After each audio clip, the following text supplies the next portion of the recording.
గం గణపతియే నమః. ఓం నమః శివాయ. మనము ఎరిపాత నాయనార్ గురించి కథ వింటున్నామనమాట. అయితే ఏనుగుని, మావిటి వానరందరిని కూడా ఎరిపాత నాయన చంపేస్తారు గదా! ఈ వార్త రాజుగారికి తెలుస్తుంది.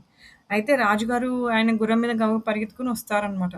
వచ్చేసరికల్లా ఏం జరిగింది ఇక్కడ అని చూసేసరికల్లా అక్కడ శివయోగిని చూడగానే ఆయనకి రాజుగారి కోపం తగ్గుతుందనమాట. చల్లారుతుంది. చల్లారి శివయోగే ఈ పని ఒకవేళ తను ఒకవేళ తనని కారణం అడుగుదామని జెప్పి అడుగుతారనమాట. అడిగేసరికల్లా బహుశా తాను ఇది రక్షించుకోవటానికి పని చేసుంటారేమోనని రాజుగారు అనుకుంటారనమాట. అయితే అప్పుడు ఎరిపాటన ఆయన ఇలా చెప్తారనమాట. ఏమనంటే ఆహ్, ఏమ నేను యాక్చువల్‌గా ఏనుగుని, మావటి వాండ్రని అపకారం చేశారు. అందుకని వాళ్ళకి తగిన శిక్ష ఇచ్చానని జెప్పి ఎరిపాత నాయనారు రాజుగారికి చెప్తారనమాట. చెప్పేసరిక చెప్పేసరికల్లా అప్పుడు ఏనుగు, మావిటోని శివ అపరాధం చేశారు. అందుకని దానిని వాళ్ళను చంపాను అని ఎరిపాతన అని చెప్పారు గదా! అప్పుడు శివాపరాధం అన్న మాట వినగానే రాజుగారికి మనసులో వేదన కలుగుతుందనమాట. అరే! ఎరిపాత నాయన కాళ్ళ మీద పడిపోతారాయన.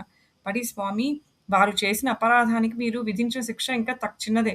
అటువంటి ఏనుగును, అటువంటి మావిటి వానలను ఉంచుకున్నందుకు నాకు శిక్ష పడాలి అని జెప్పి వెంటనే ఆయన ఏం జేస్తారంటే, ఎరిపాత నాయనార్‌తోటి రాజుగారు అంటారు, "మీరు మీ గొడ్డలతో నన్ను చంపకండి.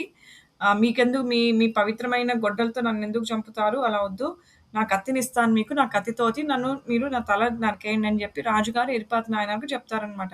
ఎందుకంటే ఇటువంటి ఏనుగుని, ఇటువంటి మావిటి వాడిని నేను పెట్టుకున్నందుకు ఈ శిక్ష నాకు తగినదని జెప్పి రాజుగారు ఎరిపాత నాయనార్‌తో చెప్తారనమాట.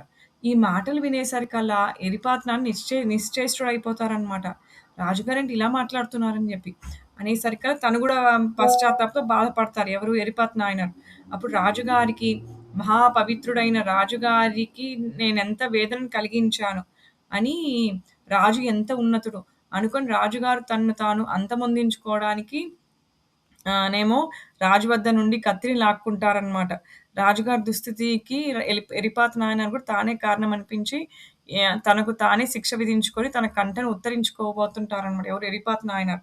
అయితే రాజుగారు తన మూలాన ఇంకో ఘాతకము జరగకూడదని చెప్పి వెంటనే ఎరిపాత ఆయన ఒక చేయిని కత్తిని గట్టిగా పట్టుకొని కంఠం నుంచి లాగేస్తారనమాట.